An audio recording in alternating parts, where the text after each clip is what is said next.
Okay. Ngā mihi nui kia koutou.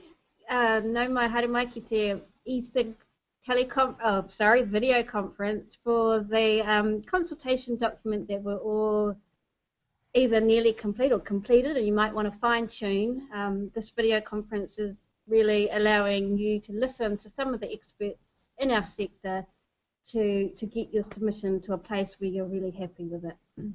There's a varied range of views, but the whole team here have been working on a shared consultation document, which really highlights that actually even with varied opinions on this issue, we can work together. We will have Shane Nahu from Wellington who will facilitate the panel discussion, and we will start off with the Auckland team, I think, and I'm going to let them introduce themselves so you can get a good picture of who these people are. Kia ora. Kia ora, Zoe. Well, she's pointed to me, so I'll go first. I'm Chris Bullen. I'm here at the University of Auckland in the School of Population Health. Kia ora, my name's Rebecca Ruthu-Collins, and I've been delivering group-based treatment using e-cigarettes in the community. Kia ora, my name is Dr. Natalie Walker. I work at the National Institute for Health Innovation with Chris. And in Wellington. Okay.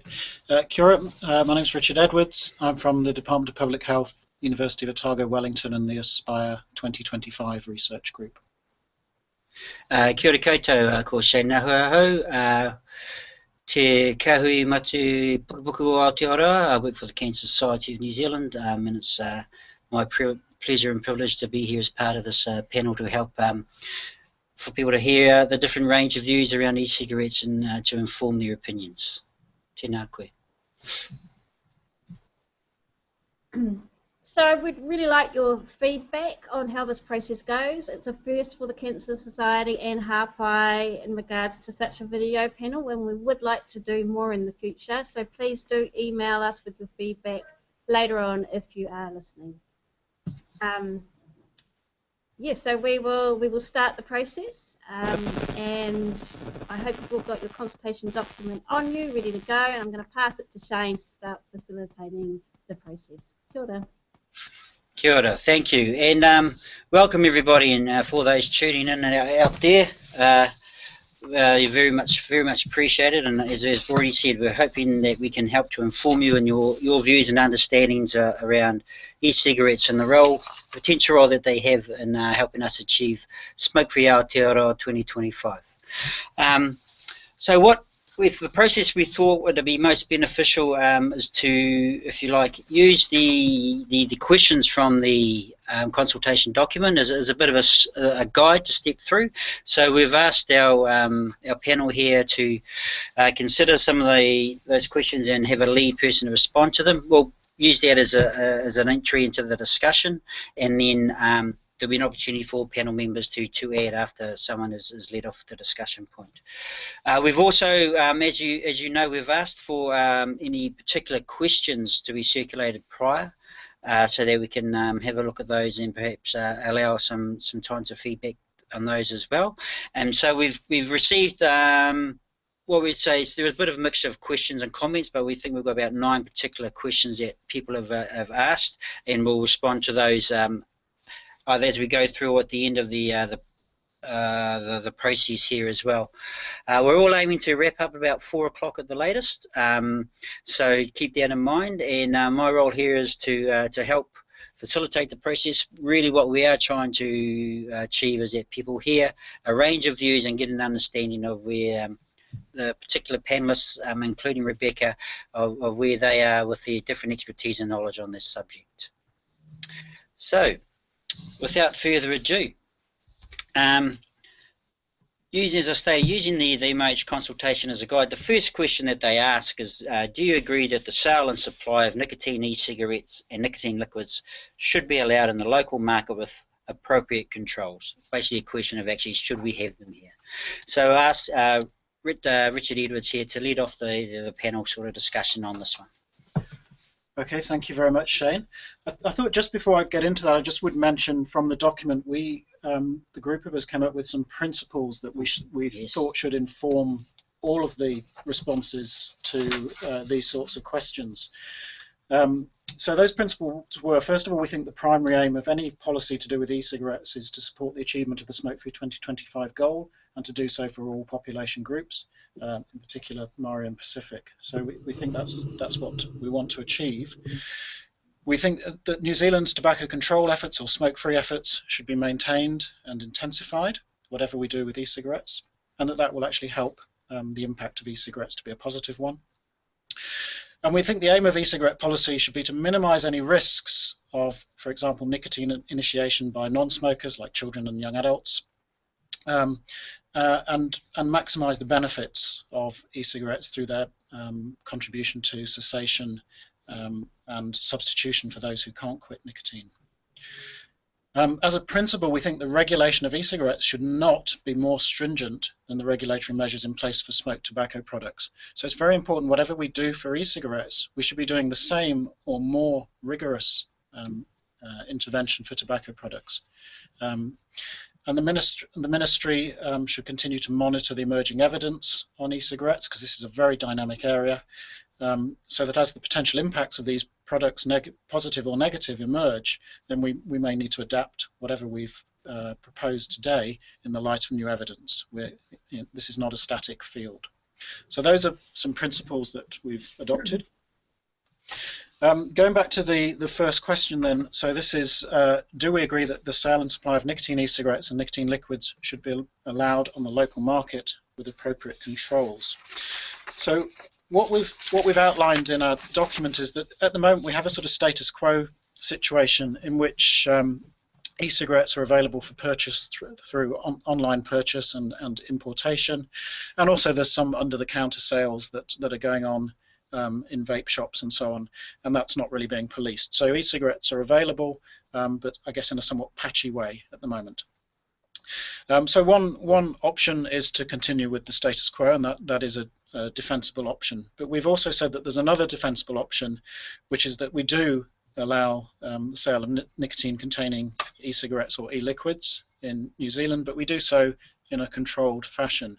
And the way that we've proposed for that to happen is that this be allowed through pharmacies who agree to do so, and also through specialist vape shops, but with some criteria for the vape shop. So for example, there should be a licensing scheme, there should be some controls over where they're sited, we don't want them next to schools, we should exclude minors from those shops because we don't want under 18s buying these products, and we suggest that there should be some basic training in smoking cessation support and referral for both people in pharmacies, which would often be there anyway, but also for the specialist vape shops, so that they can, where people come in wanting some advice about quitting or where they can get further help, that we make sure that that happens. So that's essentially the option we're proposing. We think the second option that I've just outlined would have some benefits over, if you like, a free-for-all, which would be another option, which would be to say, well, you can just sell e-cigarettes and e-liquids anywhere, such as in dairies or supermarkets or wherever. And we think that it would help control access to minors. It would help control any effects on schools and so on. It would mean that the smoking cessation support and referral was available, and it would mean that e-cigarettes were being sold, provided training was provided to pharmacies where that's needed by people who are expert in the use of e-liquids. So for people who are new to them, they can be given some real advice about how to use them. And there are various precedents around the world, both in tobacco and in other substances, for controlled availability of products. And finally, going back to the principle, if that's done, then we really should see some action on restricting the availability of tobacco products, because otherwise we're going to be left with a situation where e-cigarettes are available on a much more restricted basis than smoked tobacco products, and none of us think that is a tenable or defensible situation. So we need to think about licensing, we need to think about restricting the availability of tobacco products, so that e-cigarettes are at least as available or more available, as they are the much less harmful product. Thank you very much, Richard. Chris, Rebecca, Natalie, any additional thoughts, comments? No, I think it's a challenging issue, the notion of restricting availability when, if you like, a far less harmful product. We need to try and encourage smokers to move away from really harmful tobacco to a less harmful product. And if we're restricting the availability, I think this is a challenge. But where I come from on agreeing with this model is that at least we start off with some controls and restriction, and then we see how things roll. And then we're in a better position to, if you like, widen access. We're still not restricting access from internet sources. And I think the other critical bit is that the evidence suggests from the UK anyway that for e-cigarettes to be maximally effective, they need to go hand in hand with some expert advice and support. And so just people purchasing cigarettes without any support, of course, a proportion of people will find them helpful, but likely to be more effective as an intervention when there is behavioural support of some sort. So training pharmacists, I think, would be essential if we're going to move in that direction. So to that extent, I've perhaps adopted my own view of, which was originally to be a little bit less restrictive and to start off with a more conservative position initially, and then try and monitor how that runs, and on the basis of how that goes to see if we need to widen access or not, acknowledging that there are people who are in difficult situations, such as remote areas, who may not have easy access to the internet credit card purchasing options, and we do have to think about workarounds for those people in those situations, many of whom in the high prevalence smoking population groups that we want to not leave behind in the move towards a smoke-free New Zealand. Yes, thank you, Chris. I say that we agree to the sale and supply of nicotine e-cigarettes, but I don't agree through pharmacies, and why I say that is it is quite technical with the actual equipment and e-juice, and based on the different types of e-cigarettes, you have to change your juice. Now, I think that what we should be doing is supporting the sale and supply to go through vape vendors, and because they have the technical expertise. I do agree. Yep, okay. If they need some basic smoker cessation knowledge that can help them recommend the nicotine dose, then yep, I'd say let's go down that track. However, what I do know is that when you are recommending any type of nicotine dose to a person, it all comes down to the VG-PG mix and how harsh it's going to be in the delivery. So again, vape vendors, they're already self-regulating. They already know, and they also come with they have their own code of ethics, and they don't want bad juice out there. They don't want bad equipment, and and they certainly do not want to be selling their juice or anything else to under 18. So they are starting to go down that track. I think what we should be doing is really supporting this vape vendor alliance or trade association, and helping them to really set up really well and regulate this space. Thank you for that, Rebecca. You're welcome. Natalie? I haven't got much more to add, but I do think that the pharmacies have a model where they deliver smoking cessation support that's relatively embedded in the pharmacy model, but they don't know anything about e-cigarettes.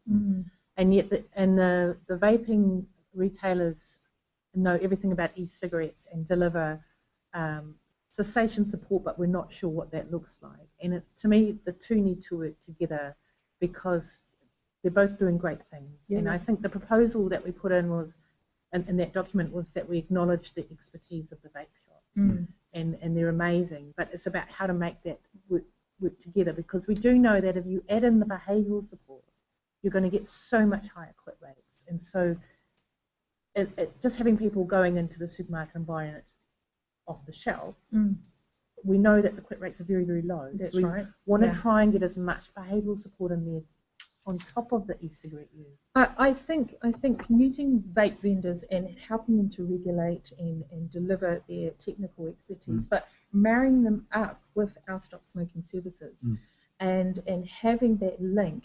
Like I couldn't do what I'm doing if I didn't have the technical expertise of vape vendors. They've actually really grown my knowledge base here and have helped. So I really think that this is a marriage that should really happen. The two of these spaces should be working together. In terms of pharmacies, I don't know how intensive their treatment delivery is, and when it comes to stop smoking services. It depends on the area. It does some depend. areas it's really intensive. But what I really want to see is that both of these, we've got to work with these vape vendors, and I really think that doing this is actually going to really move us really quickly and actually reduce our prevalence. I do think that. Okay.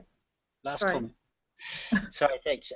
That's really great discussion. Perhaps that's just triggered one thing for me, and it's a point that I ask you all four of you here around.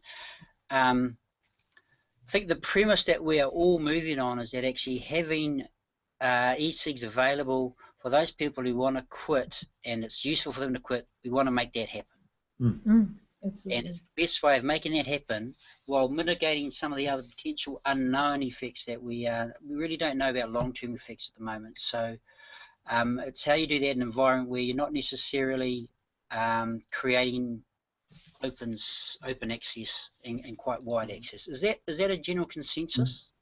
Yeah, I think so. I was going to one of the things I think there's place for both the specialists and the pharmacies, and so there is some preliminary work with pharmacists saying that actually they would be willing to sell vaping products, and I don't think it's going to be every pharmacy, and I think they're going to need some expertise in e-liquid vaping devices and so on, and they're going to need to be brought up to speed.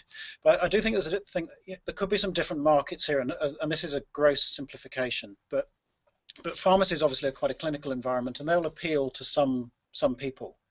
Vape shops are a new phenomenon, and depending on the type of vape shop, and I've seen you can have the sort of vape shops that sell party pills, and they're sort of very hipstery, and for some people that's going to put them off. They'll be quite intimidating environments, that sort of vape shop. Whereas I've seen vape shops in the UK, for example, which are much more sort of like a Michael Hill broadly consumer friendly. To a sort of a family sort of market or whatever, you know what I mean? So I think what I quite like about the pharmacy and vape shop is we want to try and make sure we're catering to all types of people who are comfortable in whichever environment. And as you said, Rebecca, we need to make sure that pharmacies are in a position to give good advice on vaping and so on, and we need to make sure that the vape shops are integrated in with smoking cessation and so on. So I think there's a win-win about having the two different ones. Well, actually, you've talked about a third, which is, I guess, your smoking cessation service providers. Yeah, I think they need to be upskilled. They need to be really upskilled in the same way the NHS has perhaps. I mean, absolutely. They need to understand all the equipment. They need to understand the different types of e-juice and the mixes, because that's going to actually help them to recommend, the nicotine dose. But that also, if they are linked with a vape specialist shop in their locality, it's going to be really helpful.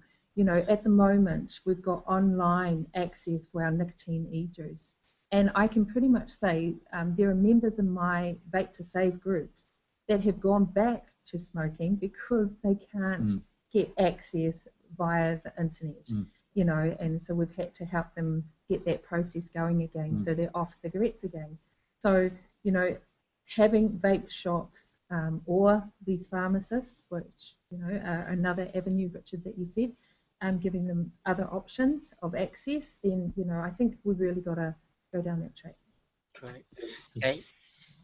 Oh, there's So one last comment. I think that whole point of sort of geographical access is a real issue, because there aren't going to be that many vape stores around, not up the in Charaho rural, or no. Kaitaia or something necessarily. That's right. So how do people access good products and get good advice in the absence of a physical store in that spot? So I think some. Well, this is where I think Stop Smoking Services can play a role here in creating access in the rural areas where there is no specialist area. And it's very similar to what I do, is that they go in, they set up in those areas where they have actual a testing station where people can actually pick and choose, give them all the options possible. So setting them up like that. Okay, that's I think that's a really interesting concept as well, Rebecca, because that's sort of moving the conversation a little bit more towards actually the upskilling required of cessation. Yeah. And I think that's your comment around the technical aspects of vaping would be interesting, sort of to understand how that could work for a range of different providers as well. So I think that's very useful. I mean, this is really the key question, is actually, should we have them available, and to what extent? Yes. I mean, that's really the question that we're really facing, and the rest of the questions, if you like, around the consultation relate to some of the rules and that around there. So I think we might just allow ourselves to tease this out a little bit further if there's more thoughts around this particular point here, and then we'll come back to these more technical points of through the consultation. But maybe framing it in this way, the technical aspect, I think there is an element here of also understanding how providing the right mix for people who this is going to be useful for them to stop smoking. They've tried everything else, or this is a real cessation tool which is actually really needed. Alongside the again coming back to the view around actually, well, there's still an unknown quantity in respects of long-term effects, but how what is the evidence? Where is the evidence saying around the level of harm, if you like, around e-cigarettes and tobacco? And I think one of the questions we have received is particularly around, so maybe come back one step. Natalie, you might lead us off on the sort of a response around this, around, where does the evidence sit in respects of the level of harm, as we understand at the moment, someone who smokes purely tobacco against someone who has e-cigarettes, and then as an adjunct to that as well, actually if you're doing a bit of both, what does that actually look like as far as we understand from the evidence at the moment on the impacts of your health? So Natalie, maybe you could lead us off on this. I'm going to defer to Chris for that one. He can start. Okay, then Chris. Well, I like to think of a continuum of harm, starting with that most extreme, the most harmful product we know about is smoking tobacco, cigarettes. And then perhaps the least harmful nicotine delivery products might be nicotine patches, NRT, pharmaceutical grade, high quality, where we know what the dose is and the manufacturing processes are extremely well known. And we've been tracking people using these products now for decades, and we've got a good idea of their harm both at the individual level and any signals at population level.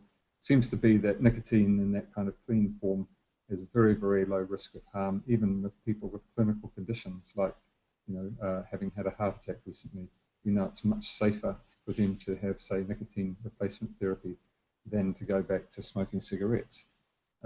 So in terms of where e-cigarettes sit on that continuum, there is obviously some debate, and we don't have all the information we need, but it's most likely that they're somewhere to the, if you like, to one side of NRT, which is cleanest form of nicotine replacement, and then, but nowhere near from anything that I've looked at in terms of most of the constituents, both in the contents before they're heated and vaporized, to the constituents in the vapor transformed, some of them chemically, to what people actually inhale and what actually gets into the body in terms of markers, biological markers.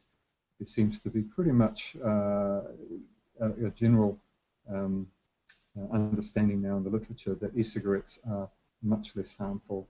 Using e-cigarettes is much less harmful than smoking tobacco. And Public Health England report was famously cited this as them as being 95% less harmful than smoking cigarettes. Now, obviously, there are issues around how people use the products, what's in the quality of the product that they're vaporizing, the device and how, the temperature, and so there are lots of variables that can affect that more or less and could lead to the production of some toxicants that might have a health consequence. But on balance, we have to say there's no carbon monoxide with e-cigarettes, so that's a major risk factor when you're smoking tobacco. And then the other known carcinogens appear to be generally in most studies at levels far below that found in cigarette smoke, with 1 or 2 studies that provide exceptions to this. So I think the sort of even the most vociferous anti-e-cigarette person would be saying that they are less harmful. But we don't know what's going to happen. If people use these products just to help them quit tobacco for a few months or weeks or even a few years, compared with someone vaping regularly day after day for year after year after year, we've got no idea what that might do to people's lungs and maybe what might happen in that. And we've just got to really wait and see. There's a natural experiment going on. We're not monitoring it particularly carefully, but we'll have to wait and see. But at the moment, with what evidence we do have at hand, it appears that at least for a short to medium term, they're likely to be far less harmful than smoking tobacco. Any other comments? Yeah. Oh, sorry, Richard. You want to Okay. So I'd agree with broadly what Chris said. I think we do need to keep in mind, though, that we don't yet know the long-term effects, and of course, inhaling a load of chemicals into your lungs is sort of, it's at least theoretically concerning, but I think everything points to the fact that e-cigarettes are a lot less harmful than smoked tobacco products. Admittedly, that's not difficult, but they are.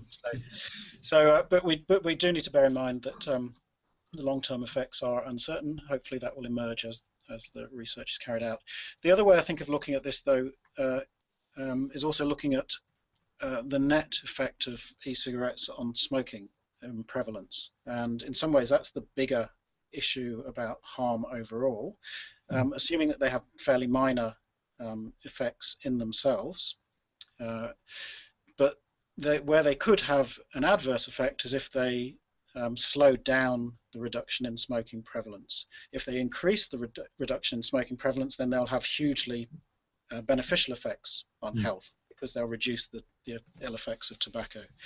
So I think that's the other issue of harm of e-cigarettes. It's not their direct harm, it's how much do they contribute to achieving smoke-free 2025 and getting smoking down. And in lots of ways, it makes sense that they should be a big contributor, and indeed they may well be. But there are some mechanisms by which they could actually slow down the reduction in prevalence. For example, if some of these dual users are using e-cigarettes to smoke or to get nicotine where they can't smoke, and actually it reduces the urge for them to quit entirely. If they use e-cigarettes and perhaps other mechanisms, it turns out NRT with behavioural support, they would have gone to that if they hadn't been trying e-cigarettes on their own. They might have had more success. So the net effect is less people quit. Now those are a bit sort of convoluted, the reasoning, and there's also the other possibility is that lots of people use e-cigarettes and they quit, and they wouldn't have quit if they hadn't have used e-cigarettes. So that's the other side of it. But and finally, there's the sort of gateway hypothesis, which is completely unproven, but there's a little bit of concern there that if kids who started using e-cigarettes ended up smoking who wouldn't otherwise have ended up smoking, well, that would be disastrous. That would be a very big population harm. Let's say there's not clear evidence that is happening, but it's certainly a theoretical risk.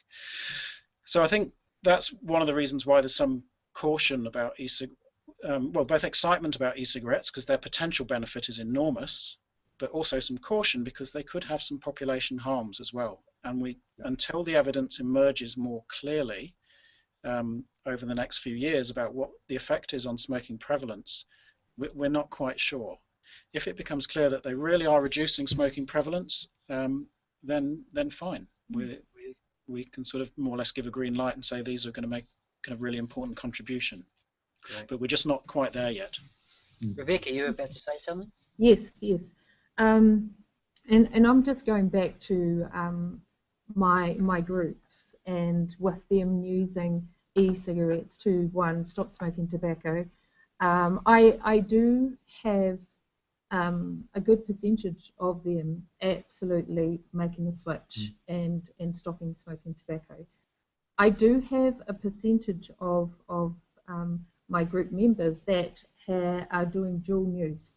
Now, this isn't a big amount of tobacco that they're smoking, it's much less, but as they're going through my program, they can't quite get through that 1 or 2 cigarettes. Now, this is from going from a week of full packet of cigarettes down to 1 or 2, and I too, thought, okay, this, it's about complete abstinence and setting that concrete quit day. But as I was going through the groups, what I noticed is that those people that were doing dual use were still trying their best with and making behaviour changes that I was seeing them spontaneously stopping altogether, some of them, and then they would just totally switch over to using e-cigarettes. So, I think it is a space that we don't have enough evidence yet, but we've got to give it a go. This is just too important, I think, for people that are smoking. We've got to try and go through this process and potentially, if it does help us with Smoke-Free 2025, then I think it's a good option. We've got to just give it a go. Great. Okay. Thank you. So therefore, there's a couple of things in there. The original question was, well, it seemed to be fairly evident that e-cigarettes are less harmful than tobacco, but they're not harmless. It's the quantity, it's just the level of the difference really that is still still the research and evidence isn't quite in there for the long-term effects particularly. Well, the question that someone did ask is though exactly what you've mentioned, Rebecca, around the dual use, is that if you've reduced the amount of tobacco because you're now using e-cigarettes, is there a real impact on your health status right there and then, or is it depends on how much you cut down, or is there any? Yeah, well, I think if they're still smoking tobacco, they're still doing damage. Okay. Well, 100% damage if we look at it like that. Potentially, what I really try and do in my groups is to get them to be completely switched over to e-cigarettes. So at least we've got 95 less harm with the members. So it's only 5% risk. So that's sort of what I'm working on here. So yeah, if they are smoking tobacco, yep, they're still causing themselves damage. We really want to help them to totally switch over. And for some of my people, they've spontaneously stopped everything. So it's a win-win, I believe. Okay, thanks. I think we've just on that, I think that one of the big benefits of cutting down is not so much the reduced risk from cutting down, because that's fairly modest, unfortunately, but the fact that you might be more likely to quit. Yeah, exactly. So so those ones who you say then spontaneously quit completely, well, that's a huge health gain. Yeah. Those who just carry on long term dual using, they're probably not getting very much of a health gain. I'm sure they're getting some, but it's if you're smoking at all, as you said, it's still a major health risk. But if those people are more likely to quit because they've cut down because of e-cigarettes, well, then that's a definite benefit. And I also think it comes down to group-based treatment and having peers going through the same process that has actually helped them go down that track. Okay, thanks, Rebecca. Thank you for that. So that's some really interesting kōrero around that one. And I think there's a couple of things in there we'll come back to, but I just looking at the questions that have been sent through, that was particularly one of the questions around that. So hopefully that's answered their question around the impacts of daily or dual use. The other areas, I think we'll go through some of these questions. We'll tick them off quite quickly. And what I'm thinking about, sorry, I'm just sort of winging it a little bit, but I think the conversation is actually leading to some other thoughts here. But let's go through these questions again. So we've really spoken about the supply and sale and supply, and we'll talk a little bit more around some of the specifics around that through these questions. There's a question around, are there any other nicotine delivery products that should be included? I think there will be. By the way, we've got around 43 people viewing this at the moment, so welcome everybody. So I think something may be really interesting understanding what the are there any other particular nicotine delivery products? So is there a quick response to that we could make sure people hear? Did you want me to start a discussion on that? Well, I think if you think about nicotine delivery products, there's lots of other nicotine replacement therapies that are likely to come to market. We've seen quite a few in the pipeline, and most of them are inhalers. In fact, I think almost all of them are inhalers. And then there's some other work around things like implantable type concepts where you implant it under the skin as slow-release nicotine products. But nothing yet coming to market. The other things to think about is heat not burn cigarettes. So these are currently being test marketed overseas, and they've been Japan and Italy, I think. Yeah. And these are produced by tobacco companies and apparently have reduced harm. We've seen some data indicating that there's reduced harm, but it has come from the tobacco industry. So 80%. yeah, and the way these cigarettes work is still tobacco. It's put into a device where it's heated, but it's not actually, there's no combustion, and that's how it's used. So I think you do need to bear in mind that the market constantly changes, and there are new things coming around. So somehow we need to consider that in the context of the submission. Thank you. Any other comments there? No? You don't know of anything there, Rebecca, coming through there? Yeah, I mean, I've heard of the heat not burn. I've actually seen it when I was over at the Global Forum of Nicotine in Poland just recently. What I saw when I was over there was that technology with this in this area is always changing, and that we should be considering them as they come through as potential options to helping people. Yeah, so I'm not too sure about including these in the controls. I think we should be open to any other type of nicotine delivery products that come in as options. Okay, I think one thing that none of us have really talked about is the use of e-cigarettes for things that aren't nicotine related. So there's some devices being used in the States for the use of cannabis. So again, if you're it's a harm reduction. If you're instead of smoking the cannabis, if you're using an e-cigarette, that's potentially a harm reduction. Yeah. So just to be in mind that there's some other uses sometimes. Okay, thanks for that, Natalie. So the next question I got is around the importance of legislation to prohibit the sale and supply of e-cigarettes to young people under 18 years of age, in the same way it applies to smoked tobacco products. Chris, did you want to lead off a kōrero on this? Okay. Personally, I don't think we need to spend a whole lot of time on this, because in anything I've come across from any position on the spectrum of viewpoints about e-cigarettes, one thing has been in common, and this is right across the scientific community, the tobacco control advocacy community, and even the vaping retailers, has been age restrictions are entirely appropriate, and we don't even want to consider anything different to it. So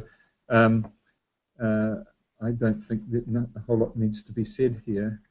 So Chris, what about if you've got a 16-year-old that smokes? Do you say, I'm sorry, you have to wait until you're 18 before I can give you an e-cigarette? Or would you recommend maybe under special circumstances that youth could have access? Well, I suppose it's a bit like nicotine replacement therapy. So there may be a case where, but as a general rule, sale of e-cigarettes would not be like tobacco. Many other things have an age restriction, but there are circumstances where I think it would be appropriate to consider that as an option if other means had failed. Yeah, so maybe thinking so some flexibility around that. I don't think we want to be punitive here. We're trying to be enabling of people to quit smoking and move to less harmful.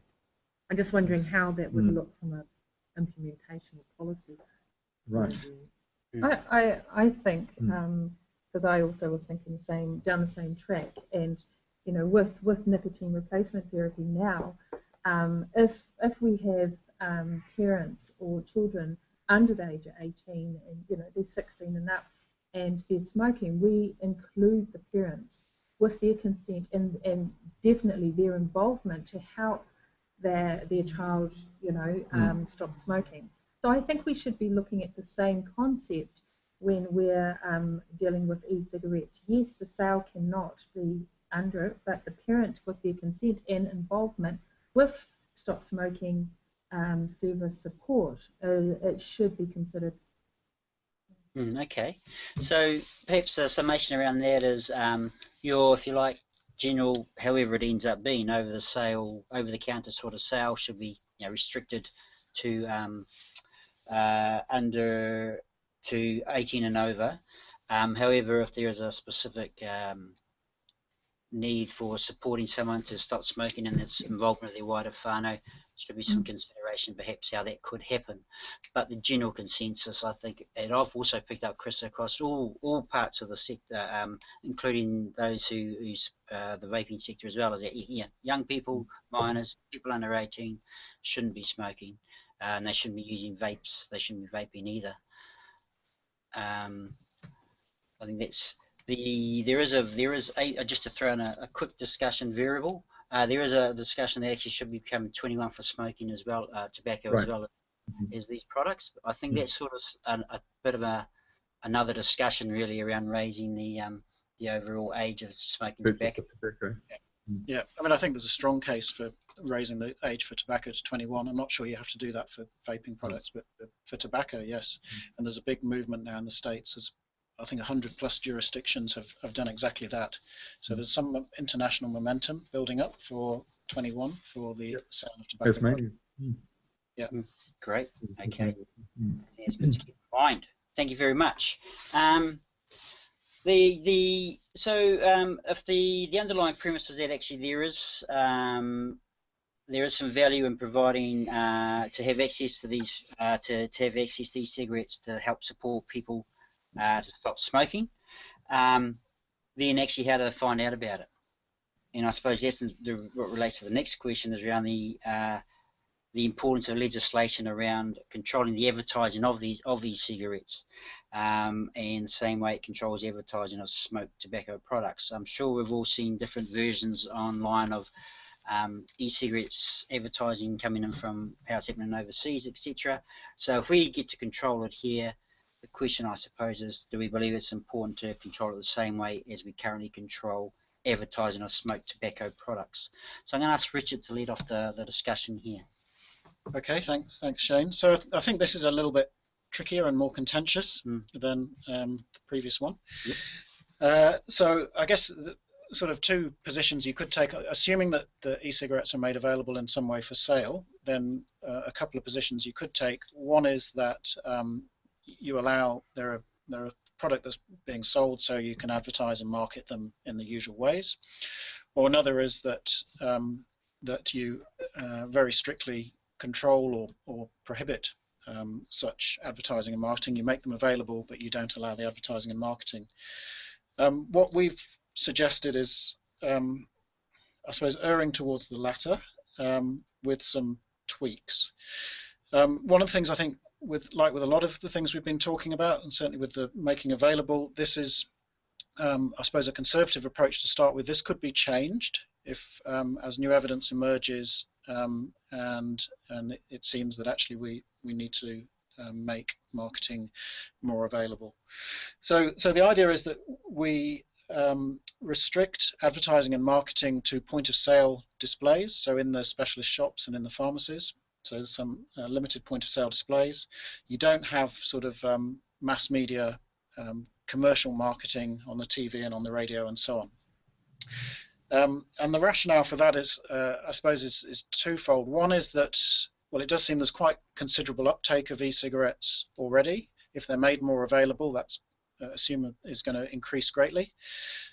So do we need commercial marketing, which is, is really pushing sale of product to in addition? And I think we could try without it. Commercial marketing obviously has some potential downsides, and where we've seen e-cigarette advertising currently, particularly in the US, admittedly a lot of that has been led by the tobacco industry with their e-cigarette products, but they've really gone through the whole playbook of the old sort of tobacco advertising, selling glamour, associating e-cigarette use with affluence, sexual success, rugged individualism, all the usual things that they've done about trying to make it an aspirational behavior, and really nothing about it being as trying to stop smoking and that side of it. They've also, some advertising has even deliberately, if you like, played to the idea that e-cigarettes can help you not stop smoking by allowing you to get nicotine where you can't smoke. So they'll point out that e-cigarettes are allowed in certain places where you can't smoke. So the experience with the tobacco industry marketing largely is not a good one. They use cartoon characters, and cartoon characters really can only possibly be aiming to appeal to children. So but what we do suggest is that there should be some more public information type campaigns, if you like, which could be the HPA or similar, saying, look, e-cigarettes are now available for sale. These are how they can be used. These are some of the pros and the cons, but you might like to consider, if you're thinking about quitting, this is another option that's available. So that sort of thing, to publicize that they're available. And the other thing, of course, is through the Stop Smoking cessation services and so on, sort of word of mouth type marketing, if you like, saying, look, there are these e-cigarettes, there is another option that's now freely available. So that's the position that we've suggested in the document that we've written as a sort of starting point. As I say, with all of these things, as new evidence emerges, then that position may need to be reappraised. But if that results in positive e-cigarette use, reductions in prevalence, a lot of evidence of quitting through e-cigarettes, then we'd be going along the right lines, I think. Cool. Any other comments from the panel? No. Oh yeah, just one from me. Yeah, I agree around the TV media and stuff like that. What I think we've also got to consider here is supporting the advertising of vape days and product knowledge, like you said, Richard. Vape meats. They even have vape waffles. Now, why I say that is that these are points of helping people. It's almost like mass recruitment, mass quitting, and so those type of advertising of those events, and there's Facebook groups that have great amount of knowledge and peer support in helping people that are very new in the space. So I think that type of thing is what we should be really supporting. Yeah. You could do Stoptober where the vaping guys come in and help part of that as well. Oh yeah, I've got one called Switchtober. Yeah. Let's just switch, everybody. Okay, thank you. Yeah. I think this it is an interesting one around this one from my perspective, in that really, if we want people to know about the product and we want them to know where to get it and we want to support them, then it needs to be, they need to have the option to hear about it. I suppose the concern is the flip side into promotion of the product in general, and we know once the tobacco industry gets involved in particular, that the approaches which they take aren't necessarily based on helping people to stop smoking. So, sorry, I didn't get that last part. Tobacco Oh, manipulated.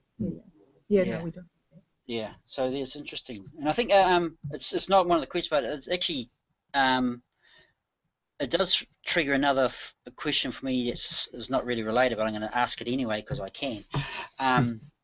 Is that those among us who aren't all that au fait with e-cigarettes and the whole vaping sector, actually I think a brief understanding there in some ways it's not a homogenous sector. There are, my understanding is that you've got sort of the e-cigarettes, but within that you've got the tobacco companies starting to influence some control, if you like, around part of it, but also you've got a independent sector. And actually how they work and how they sort of, they seem to have a different relationship with their customers. I don't know if there's someone on the panel that perhaps could briefly provide a wonderful picture of us of what that potential, what that actually looks like. You start. I've got a limited understanding of it, but so my understanding is the vaping sector in New Zealand is pretty much against any of the tobacco industry e-cigarette products. It's a bit of a generalisation, but that's as much as I know, that they're very, very against them because they're not particularly good products, so they don't really want to have bad products to sell, so they're not sort of angling with that, and they also don't particularly want that link with them, which is a great thing. Maybe we say, hey, if you're going to have tobacco in our country, you're not allowed to sell any of your other products. Tobacco industry also have NRT that they have. It's not available in New Zealand, but they have a foot in every camp. But wouldn't it be good if we could say to the tobacco companies, you can no longer sell tobacco, but you can sell your e-cigarettes and you can sell your NRT maybe, but you just can't have your other product in the country. I don't know, just something random there. But yeah, so my understanding is that's how the vaping companies, retailers in New Zealand operate. Yeah. My experience with the vape retailers, but there's the vape community, and they're very passionate.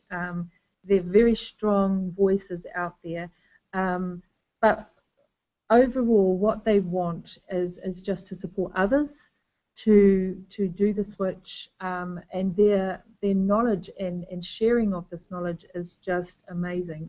And they will even pay it forward or vape it forward, and help others to get themselves started and get off tobacco. So yeah, this community is really important for, and they actually do need to be included in this process, because they want to help. They want this change to happen to help others stop smoking tobacco. Yeah. Thank you very much. Thank you very much for that. Yeah. Okay. I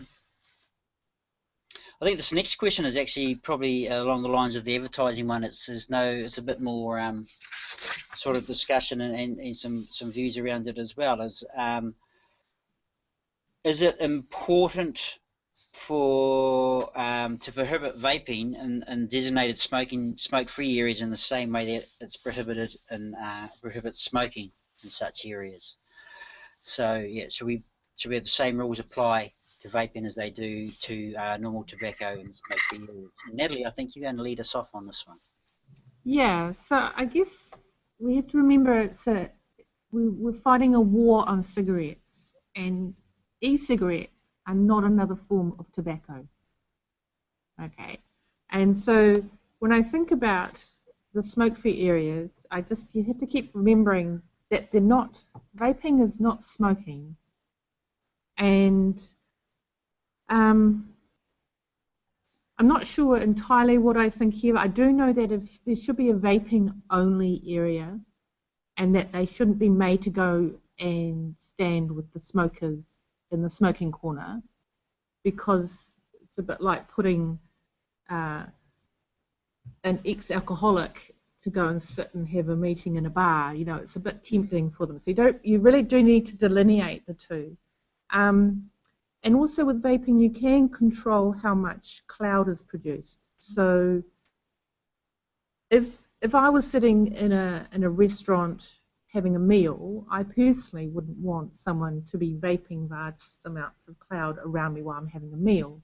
But if they were discreetly having a vape where there was very limited cloud, I don't have a problem with that. So it's sort of quite a difficult situation. It's quite personal, I find. But I think you do have to separate the fact that they're not smoking. Yeah. Okay. Yeah. So I think we don't even go down this track of including it into this area, and why I say that is that most people that start vaping or are vaping have a common courtesy. They have been smoking for X amount of years and they know the rules of going outside. So what and we talk about this in my group, but it is around common courtesy of asking permission if it's allowed, and if it isn't, it's okay. You take yourself outside. I like the idea of what Natalie has just said. You know, maybe this is a space where we can encourage the smokers to be envious of the people that are vaping, and that they don't have to walk off the premises. They can just be in this area and encourage others to actually quit. So I think this is a quitting opportunity that we can actually encourage. That you don't have to walk off site. You can stay on site. And I have to, I've got a couple of organisations that have now started to change their policy and allow their vapers a space inside the building to do this. So they're not having to go outside anymore. And they're supporting that because they're more productive. Okay. Any, Richard, Chris?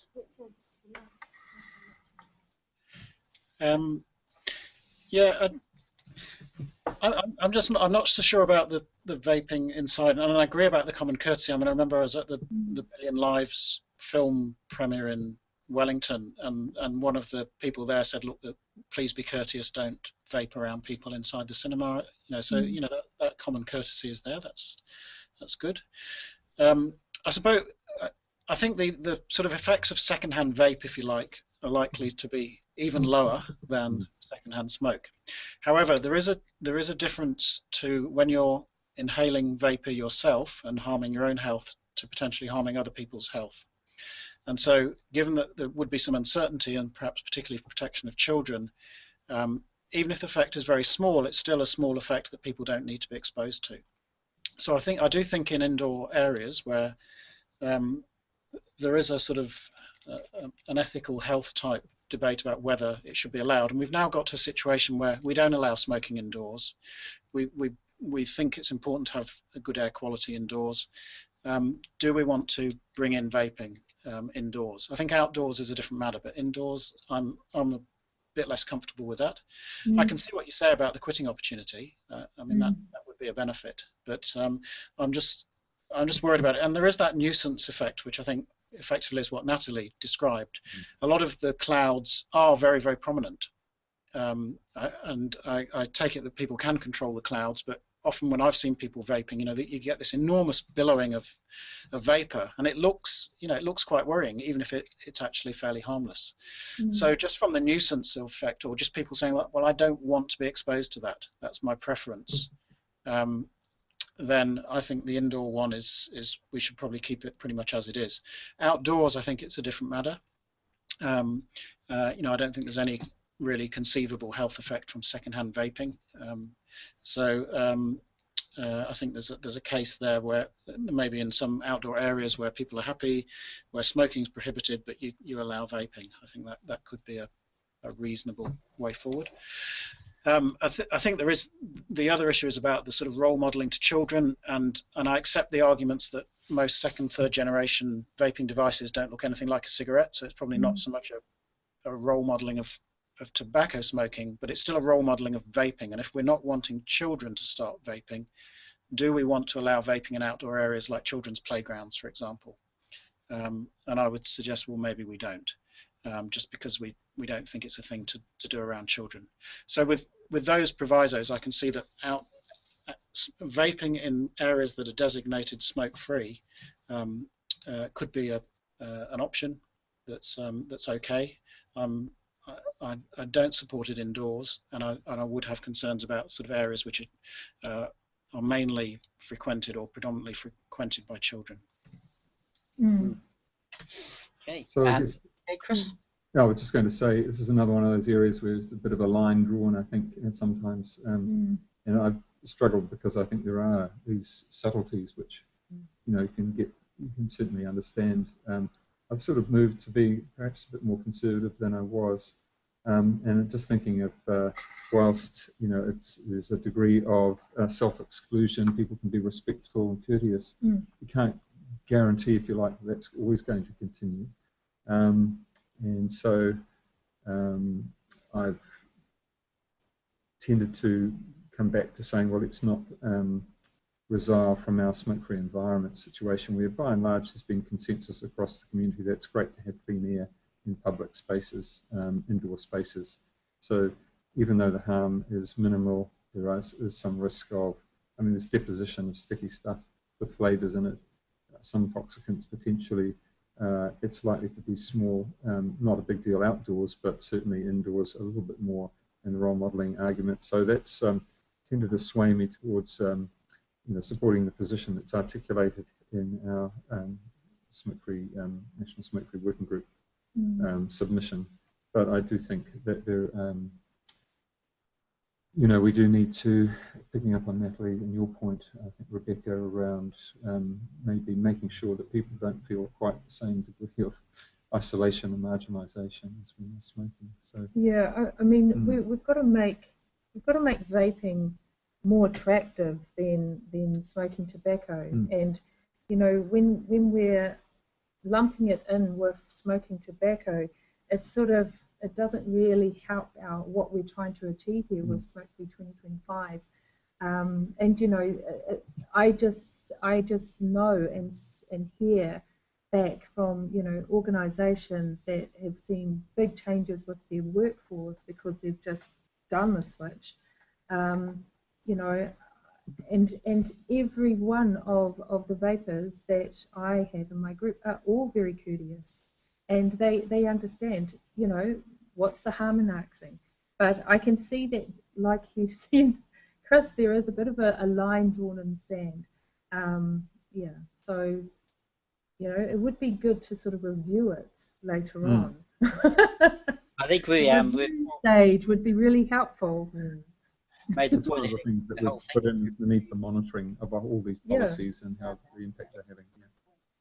Okay. Hey, well, thank you for that. No, I thought it has got different nuances around it, that one in particular, and I think I value the different views that you've expressed. Now, the question that this leads on to is, do you agree that the other controls in the Smoke-Free Environment Act for tobacco products should apply to e-cigarettes? And that's where there's the table in the consultation document. Now I'm wondering, for the sake of timeliness and ability to sort of get through this in some way which is going to be seemingly understandable for everyone else as well, perhaps we give a sort of a consensus type answer in general, Chris, and sort of perhaps if you lead off, they've outlined the areas of concern within the document, and hopefully people have got that. And perhaps if you comment on there's more probably the higher interest responses, and also the ones where there's a deviation from the norm, as it were. Okay, have I got about 3 minutes? I'll give you 2.5. Okay, there's 3.5 pages of tables here, but all the legislation that applies from the Smoke-Free Environments Act.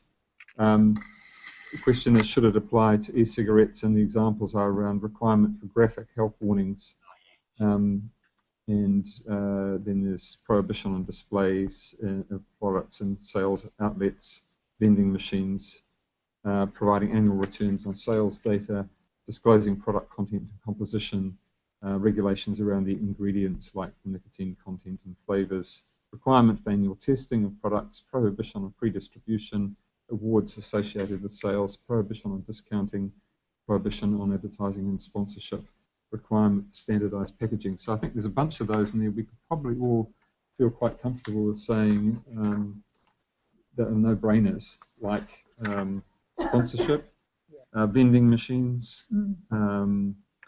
providing annual returns on sales data. That would be great to know what's happening in the marketplace. Without that, we don't know.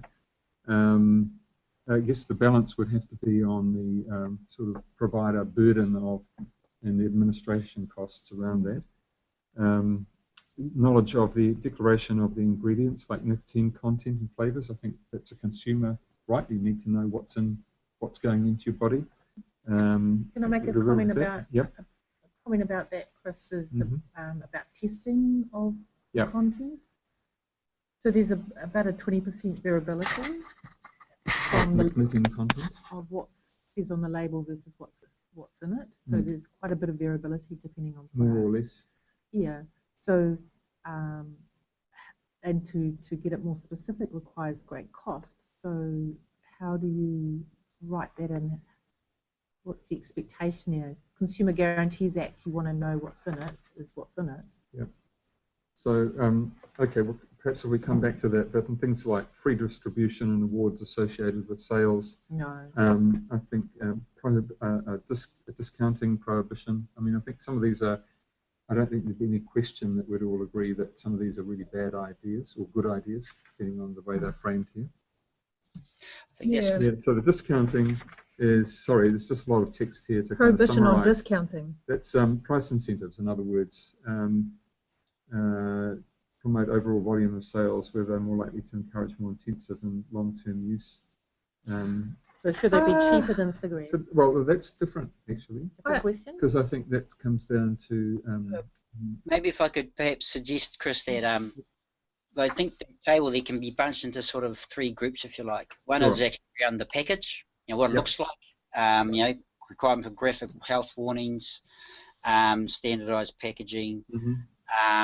So maybe a reporting comment around that, and then element of reporting, and then there's sort of the regulations. Yeah, okay.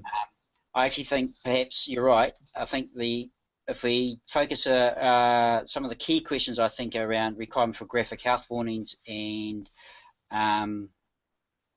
the standardised packaging as a combination. How would you respond to those two?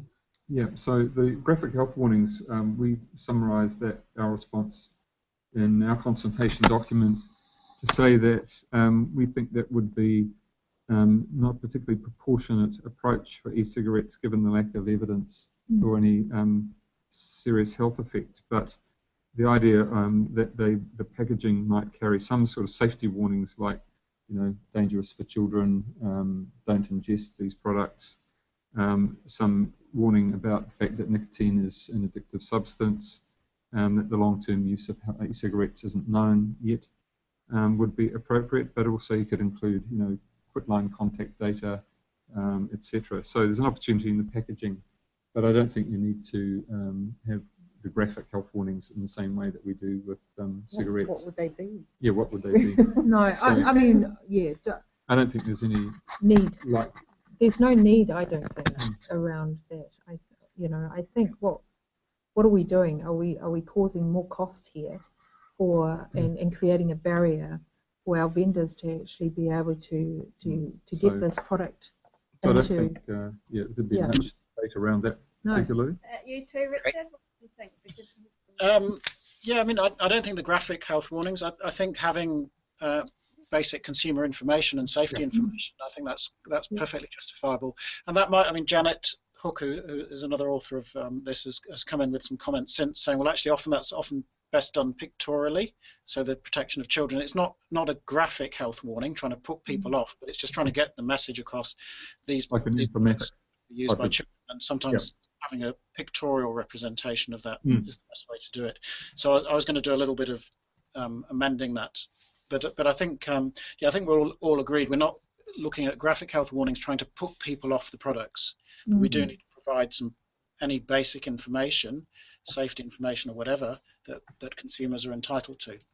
Yeah. Right. And the next one on displaying products and sales outlets, if we were going to move towards having some restriction to vape shops, pharmacies, etc., that would already impose some restriction anyway on the kind of retail outlets. So we couldn't see the point of banning point of sale displays if there's already a restriction on where they're being sold anyway.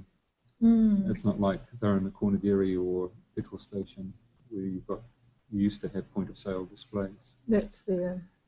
The only thing might be that you might be, if they were in pharmacies, just so that the point of sale displays don't appeal to children and other non-smokers. Yep. Okay. Thank you for that. What I'll do, maybe let's just give a quick consensus if we need to have a bit more of a discussion around some of these things here. So, displaying products, point of sale, I think you're supposed to respond to that one. Time's getting on quite a bit. It's 3:44, and we know you have to leave it for. Well, I think we'll time it just perfectly. The requirement, I think the restriction on use of vending machines, same as currently. Requirement to provide annual returns on sales data. I think this has been commented on. This is very useful information to inform the evidence base going forward. Is that a point to make? That actually it would be quite important information to have to inform further policy decisions. Would be. I guess we don't know quite with small vendors and operators. I'm not quite sure what the sort of burden on them would be to keep that information and then pass it on. I've got no idea really whether that's a large burden that would be break their ability, their viability to sort of impose too heavy a reporting standard. But I understand the need to kind of track what's going on. So well, what about internet sales? Yeah, it could be done through other means like the UK, intermittent surveys and so forth, where they kind of track relative to other products what people are using. But there may be easy ways of doing it where there's not too great a burden on the retailers. So we do need to track what's going on as best we can. Exactly. I think this is probably something that needs to be discussed with the vape vendors and how because they're all quite positive in moving forward.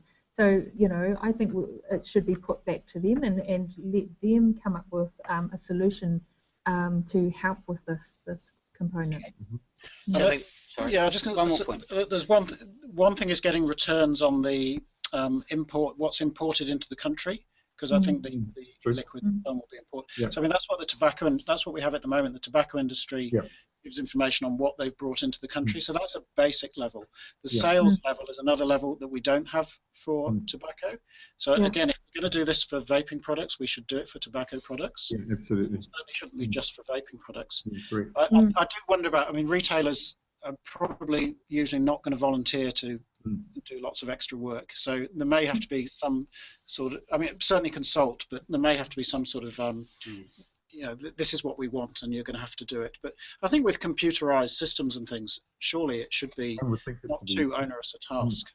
So the feedback would be... And I think that comes down to them really getting quite savvy with the regulation and how they create business. So, that's also going to be something that happens. Yep. So I think I'm just going to hurry. I'm going to start moving us along a bit. So thanks for that. The disclosed product content and composition, there's been a bit of a corridor around this already, that it's important that people understand what the product is. But the other side of that is the what does that mean in respects of testing and being able to legitimise the contents claims, I suppose. those sort of the two sides of that coin? Well, the other side of the coin is doing the same, if not more, for tobacco products. Yeah, absolutely. And equally for Introduce this for e-cigarettes. Why not do it to the most harmful product and screw the living daylights out of them around declaration? Okay. But I think it is important that needs to be, people need to know at least a minimum of what their products are. Particularly, I think one of the aspects around the e-cigs is the range of different flavorings. And all of those different, the composition of all those different flavorings, which I think adds a complexity to. So the problem with some of the flavour testing is that the technology to do the testing is very much in its infancy. And so you might say, hey, you've got to test the flavours, but there's probably only 2 groups in the whole world at the moment that can really do that. So, and even then they're still developing that technology. So you have to be, if we tell them to do this, what's the test going to be, and who's going to do it, and there's different types of testing for nicotine, and they all have different accuracies. So, and standards. Standards internationally. So that all becomes a bit more complicated than just this blanket statement. Maybe what we're just saying to the ministry is that they need to consider how to progress it, but actually it's something which is, at this point in time, we think is needed. I don't know if there are sort of known intoxicants that we are concerned about in tobacco, and they are kind of markers of poor quality or overheating or what have you that that could be targeted in looking at least the e-liquid. That would be a sort of a simplish starting point. Okay, thanks. I think. But you're right. Consultation needed. Sorry, just so everyone is also aware out there that the authors, Chris, Natalie, Richard, and Janet, and Robert Beaglehole are going to make their submission available for people for their information as well. Yeah. So we might not get all the detail through this particular video conference, but you'll be able to see the more written, informed document in the next few days through the listserv. Yep, I think we just wanted to make sure we tick off some of particularly the key ones here. And one of the questions is that have we passed over the tax question? No, it's number 7. Oh, right, sorry. I think the rest of those are generally around discounting, distribution of awards, advertising, sponsorship. I think we responded, and generally I don't think anyone thinks they're really that good an idea.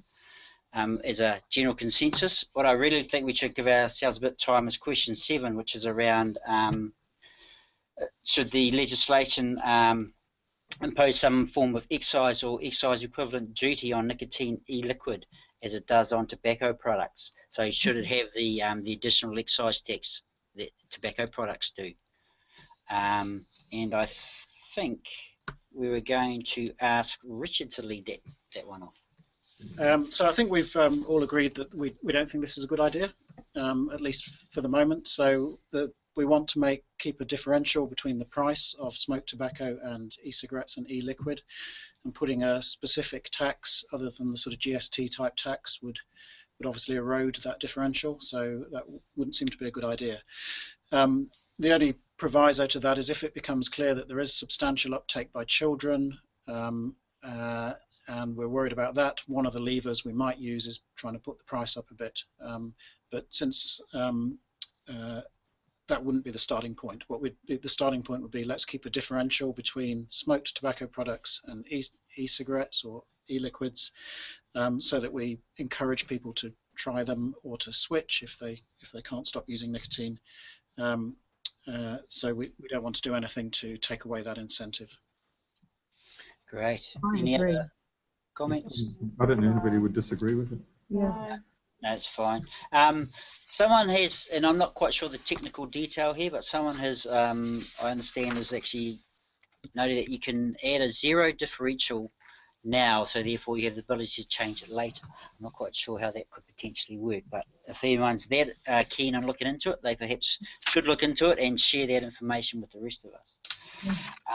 Thank you. So the last standard question is around quality of control and safety standards for e-cigarettes are needed, and then they have there's a list of a number of specific items around that. I don't think anyone's going to be. I think everyone will agree that the child-proof containers are a good idea. Nodding of heads will be accepted.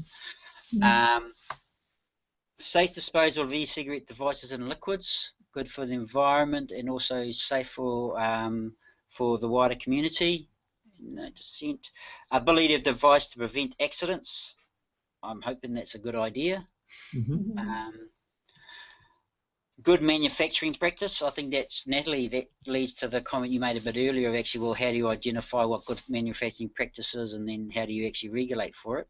In principle, though, do people think it's a good thing to aim for? Probably not. Probably not. Yeah. Not full-scale pharmaceutical industry. No, GMP, that's because just expensive. only people who can afford Very, to do very them. highly regulated. And we don't want to It's encourage that. not a feasible thing, I don't think. Maybe if maybe just let Richard Survett's lead off a bit of a corridor there. Yeah. I was just saying, good manufacturing practice is really applied to the pharmaceutical industry, and it's a very, very high level of standards, which would really probably mean that almost no products met those standards. So I think most people would agree that's just not practicable if you want e-cigarettes on the market. Yeah. Maybe a halfway house of having some specific standards relating to manufacturing practice to do with handling of nicotine and chemicals and various things you can think of, but you don't want to apply the whole of good manufacturing practice, which is like a whole sort of dogma, which would pretty much kill everything, I think. Okay, that's an interesting. Yeah, thank you for that. Other comments there? Sorry, just on that manufacturing practice, again, this is probably where we need to bring the vape vendors in around that to have that discussion, because they've got some really good practice out there, and again, they self-regulate.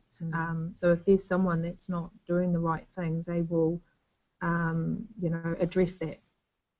Great. I think that's important to understand the nuances of what might be a legal requirement around good manufacturing practice and the understanding of good practice, which how people do that. The purity and grade of nicotine. People they have an idea that there is an understanding of that within the product. I mean, what we've said for a lot of these safety standards in our draft submission is, well, let's look for what standards there are overseas. We don't think it's feasible to set up a regulatory regime in New Zealand with a big testing regime and so on. It's just not going to happen. So what we should be seeking to do is to piggyback onto best practice elsewhere. So that might be that then certain products are excluded because they're thought to be not of sufficient purity, or to have additives in them that we don't want them, or whatever. So it's going to be could be slightly contentious as to what standards you apply and whether that regime is in place. But I think that's sort of the detail of the policy making here, is saying, well, can we identify something that we can piggyback onto, and then we can have reasonable standards, but without setting up a really complex regulatory regime in New Zealand, which is realistically is not going to happen. Yep. Great. Okay. Any note that we are perfectly running to time. Yeah. Again, I just think the grade of e-liquids is, again, I just spoke with a couple of vendors this morning around that, and they've definitely got a quality assurance around their grade of nicotine that they put into there, and the flavourings and everything. So again, I think another consultation with actual vendors would be That's an important point you're making, Rebecca, that particularly around these ones, that they actually need to involve the vendors if they're going to become available to understand what's. But I also think an expectation of having some safety standards isn't an unrealistic one. Especially when you want to make it viable for them, so that we don't just have tobacco owns e-cigs out there. We have to think about we don't want any, right? We want to think about how we can support independent vendors. Okay. And with that, we've got three minutes left till 4 o'clock. I think the general, as I said, there'll be you'll be able to see the more in-depth consultation document. What I'd like to allow now is and this will be timed, Chris, a 25-second summation by each of our panelists on the overall sort of views that they have, any particular points I'd like to make sure are expressed before we wrap up today, and then we'll close off our video conference. So we started. I think we started with Chris, didn't we? So let's. Why don't we start off with Natalie this time? Okay. So I only had one other point to make, which it's just come to me while we've been talking, was that most people buy their cigarettes from a petrol station, and if we run out of cigarettes, we go to the petrol station. So we're using an e-cigarette and we run out of juice. The pharmacy's shut. Yep. Can't get it online. It'd be quite nice if maybe just the juice was available at a petrol station. I'm just putting that out there. Thanks, Natalie. Actually, I'm just thinking about my people, and they have been caught out, and they've been stressed about waiting for their juice to come in from the mail. So yeah, I think that is definitely an area that we need to look at as well, is that access to e-juice is available in other areas, more accessible. Okay, I just want to reiterate the point about proportionality. In other words, we don't know everything about e-cigarettes and their long-term harms, but we do know we've got substantial amount of evidence that they appear to be a lot less harmful than the current dominant product that people stick in their mouths. So we should therefore be taking in all these aspects, as far as we can, a proportionate approach, which means that we need to both make sure we're not making it impossible for a less harmful product to be available to people and accessible to people and affordable to them for smokers. But we also need to be using this as a lever to deal to the tobacco industry and to get rid of those products from the shelves.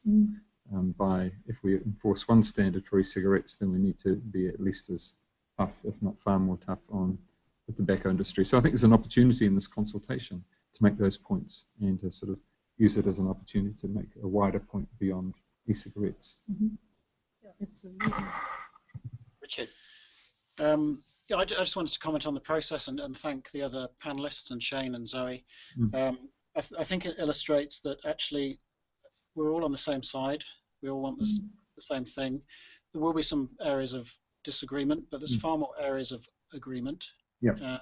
And I think I think this is a really positive experience for me, and thank Rebecca particularly for putting views about the vaping community, if you like, and your experience with that community, which I think is extremely valuable. And just my final point is, I do want to go back to this thing. Whatever we do with e-cigarettes, we should be doing twice as much with tobacco in terms of any controls that we put in.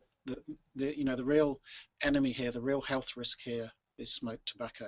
You shouldn't let up on that. And if we introduce controls on e-cigarettes, then we should be controlling tobacco, but to at least the same extent, if not considerably more. Thank you. Well, thank you, and thank you all, and particularly to our panelists, Chris, Rebecca, Natalie, and Richard, but also to the 50-odd viewers out there.